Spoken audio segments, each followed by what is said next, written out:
You probably saw Matthew Peach cover these fall decor signs on one of his recent videos. Seasonal signs are a huge market for woodworkers, but if you don't have a laser, it can be kind of tough to break into this market.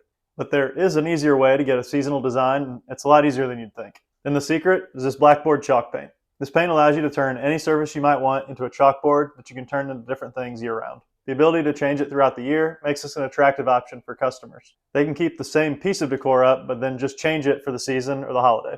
And it's an advantage for us, the builder, as well. Since customers are looking for these year-round, you can make them all year too. Simply update your ad or your listing for the upcoming holiday or season, and your piece will consistently attract buyers. And if you don't sell a batch in a particular season or holiday, you can just keep rolling them into the next one, and you won't be stuck selling these about a year from now for the same holiday. So obviously, there's a ton of benefits for both you and the buyer. So now let's jump into the full build, and I'll show you how I made these. I decided that I was going to build the sign you see me making in this video for my own home. This wall in our entryway has been bare since we moved in 3 years ago, but it's a great place to hang some decor. This piece will also end up matching pretty well since we have a lot of black paint throughout the kitchen and living rooms. So I started by buying some furring strips at Lowe's. I used the 1" by 4" by 8" furring strips and picked up 3 for this build. The original sign in Matt's video was 4 boards tall and about 40 inches long. You can theoretically build this with just 2, but if the ones at your local Lowe's look like mine, you might want to spare. Yeah, those look pretty bad. For my wall, 40 inches was a little too wide and I want it to be a little taller. So I'm going with 5 board widths tall and 36 inches long. Change these dimensions to what you need if you're building this for yourself. If you are just generally building them to sell, I'd stick with a 40" by 4 boards tall. We'll start the build with the miter saw by cutting our boards to length. I'm cutting 5 lengths at 36 inches long and 5 boards tall, or about 18 inches. To do this, I'm cutting 2 36-inch sections out of each board, and the remaining portion is going to be reserved for the vertical cross pieces. Make these same cuts on the other furring strip. Next, let's sand these down. Since we are going to be writing on the surface of this piece, it will be important to get this fairly smooth. I did the sanding in 3 stages, starting with 80 grit. I then worked up through 120 grit and finished it with 220 grit. Even if you started with some pretty rough boards, the surface should be pretty smooth at this point. This is now the best time to determine the layout of your boards. I try to put the best boards towards the middle, and any imperfections I try to get towards the outside edge where it's less likely they'll be written on. Once you have those in a configuration that you like, label them on the back so you can put them back in order after painting. Now we're going to paint these. Try to brush off any of the left behind sanding dust before you start painting. I'm using this Rust-Oleum spray chalkboard paint for these.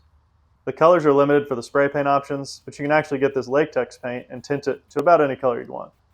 If making these to appear to a general customer, the neutrals are definitely the most likely to sell. So stick with white, gray, and black. The further you stray from these colors, the more limited the piece will be seasonally too. The cool thing about these signs is that the chalk color can be changed throughout the year to go with the season and holiday, and you don't necessarily need to change the background color. I ended up putting a couple of coats of paint on each of these boards. I only painted the edges and one face. Allow that to dry. Now we can move to assembly. Start by checking the arrangement that you determined earlier with your boards face up. Rearrange any if you'd like. Once you're satisfied, we will assemble from top to bottom. Flip your first board and the vertical pieces. The hardest part of the assembly is getting everything even and square. To make this easier, I used a 2x4 cut to 4 inches long to properly space the board and make it square. Butt this up against the vertical piece and the first crossboard. Once satisfied, we'll use these 1 1/4 inch screws to hold everything in place. Make sure to drill this out first. I also countersink the screws into place so that they wouldn't rub against the wall too much. If you need some countersink bits, I've been using these ones from Amazon and they've done pretty well. Replicate this on the other side to finish securing the first board in place. From there, it's as simple as pressing the next board tightly against the previous one and working your way from top to bottom. Once you have all your boards in place, you're fully assembled, but you'll likely have a bit of overhang still on the vertical boards. Cut that off with a jigsaw or circular saw. We'll then paint those now exposed ends and touch up any places that need it. Once that dries, the only thing left to do is add a way to hang it. My favorite method is through keyholes. When using one keyhole, the process is pretty simple. This ended up around 12 pounds though, which for me is heavy enough to warrant 2 keyhole slots. There are 2 keys to making this properly. 1, they must be square to the edge of the piece and level with each other. Ensure this by using a router table or edge guide. And 2, make the keyhole entrances about 13 inches apart maximum. This will guarantee that the keyholes will work with standard stud widths, even down to just 13 inches. Keeping these rules in mind, Add your keyholes using the appropriate router bit. I started these holes off center and made a nice long groove to allow for plenty of adjustment on the wall. Doing this ensures that I can center it properly. Hey guys, quick tip I realized while editing. I just did that entire keyhole sequence holding the entire piece. In reality, I really just needed the top board. So in hindsight, I'd recommend putting in those keyholes prior to the full assembly of the piece. This is one of those things you wish you would have thought of in the moment, but I guess I'll do it next time. Anyways, back to the video. Now, let's see how it turned out. On my way inside, I did test these as shutters on one of my windows. I thought they looked pretty good if they were built to the right size. So something to keep in mind for the future. Before hanging, I got some help from my wife to do some design work. It's fall when building these, so we went with orange chalk and a fall theme. Do make sure to tell your wife which side is the top though, or it might come out upside down like this. But this is a good opportunity to show how these can be erased. Just use a damp towel and wipe away the chalk to easily reset the surface. Attempt number 2 came out great and we were ready to hang it.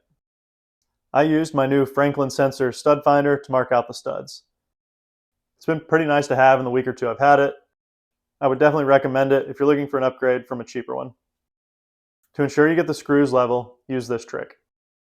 Set your first screw in place and then use a level set on top of the screw to determine where the other one should go. If you give it a mark from the top and the bottom, you'll be able to find the center. Once you've done that, go ahead and drill that other screw into the wall. After setting my screws in place, the piece just slides on using the keyholes that can be centered on the wall. Now it's all ready for whatever holiday season is coming. And just like that, you've gotten into the home decor signs without a laser or needing to mess around with any stencils. And even better, there's no need to store it in the attic for 9 months out of the year since it's a seasonal item.